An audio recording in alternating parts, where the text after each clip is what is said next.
السلام عليكم ورحمه الله تعالى وبركاته. واش راكم حماماتي؟ ان شاء الله تكونوا بخير، تكونوا بصحه جيده، امين يا رب العالمين. رمضان مبارك، كل عام وانتم بخير.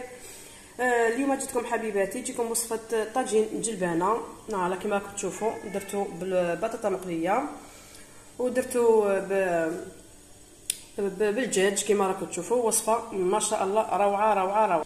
فوالا انا هنا حنزيد له رشه هكا تاع معدنوس هكا للتزيين ما شاء الله كما راكم تشوفوا.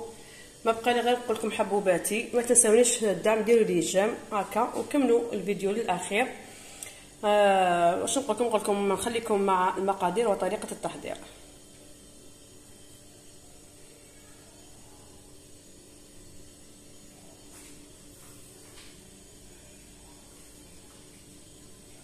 فوالا البنات، انا هنايا ديت الطنجره راح ندير فيها طاجين الجلبانه تاعي تاع نهار اليوم. هنا راح نشعل الفرن، رايحه نضيف كميه تاع الزيت، ما نكثروش هنايا باسكو هنايا البطاطا تاعي كيما شفتوها هنايا قطعتها على شكل طولي شويه خشين فوالا وقليتها في الزيت.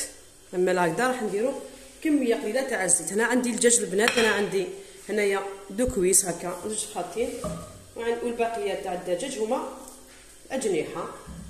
هنايا الدجاج حسب الرغبه، كل واحد واش يقدر.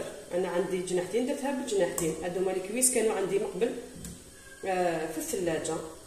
للامانه انا ما شريتش الدجاج، كان عندي في الكونجيلاتور. هنا راح نضيفو كامل هكا الدجاج تاعنا الكميه اللي على حسب الرغبه. شوفوا انا الكميه اللي عندي، قلت لكم عندي اجنحه الدجاج وعندي زوج رجلين هكذا. فوالا نخليو الدجاج تاعنا شويه. رايحه نضيف البصل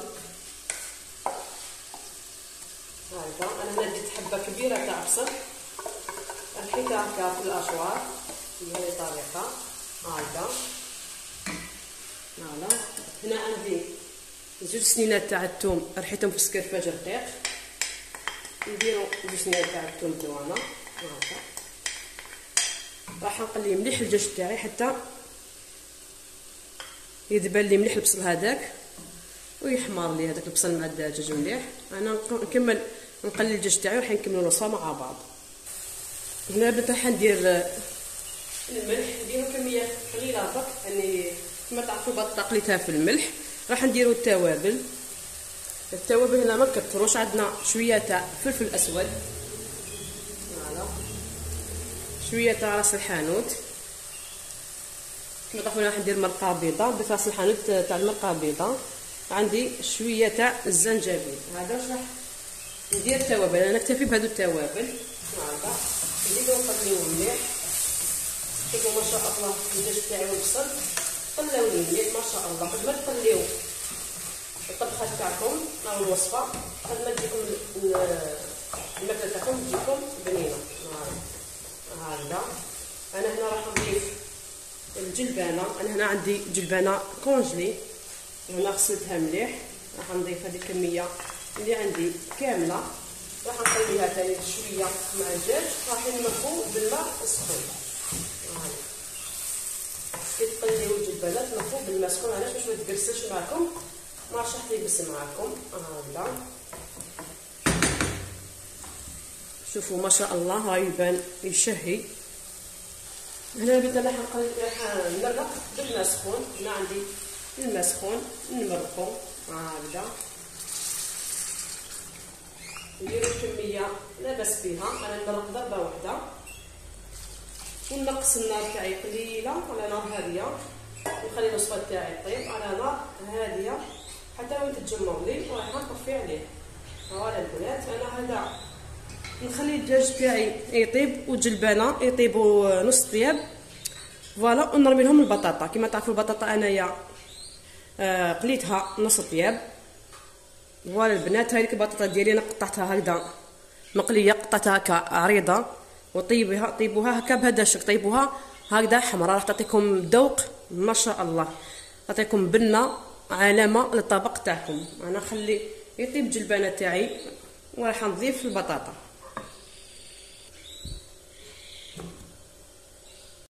فوالا البنات، هنا شوفوا بعد ما طاب لي الدجاج وطابت لي الجلبانه انا رايحه نضيف البطاطا. هكذا نضيف الكميه على حسب لاصوص اللي راهي عندنا.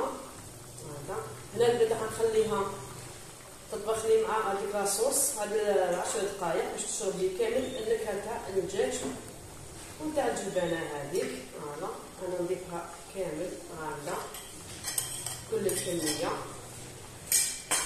ما شاء الله جاتني كميه الله يبارك. هذا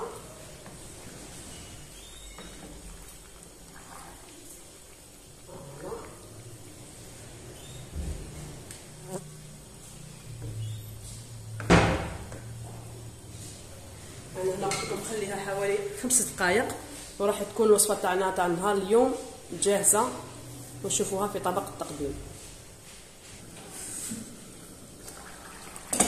فوالا البنات هاي الوصفه تاعنا نهار اليوم طابت ووجدت، راح نقدموها وتشوفوها في طبق تقديم باذن الله. فوالا البنات هذا هو الطبق تاعنا نهار اليوم اللي هو طاجين جلبانه بالدجاج. فوالا درتو بالفخيط البطه مقليه، انا قطعتها خشينه فوالا وقليتها وكما كتشوفوا قليتها حمراء باش تجينا كما نقولوا تزيننا الطبق تاعنا. واش نقول لكم البنات، نقول لكم وصفه يعني ما شاء الله بنين بزاف بزاف بزاف. درتها بلاصوص بيضه، كما تعرفوا باللي حنا لاصوص بيضه تجيب بزاف بنينه في الاطباق التقليديه. ما بقى لي غير نقول لكم بقاو على خير، دمتم في صحه جيده، مع السلامه في رعايه الله وحفظه، الى اللقاء في فيديو اخر وصفه جديده باذن الله.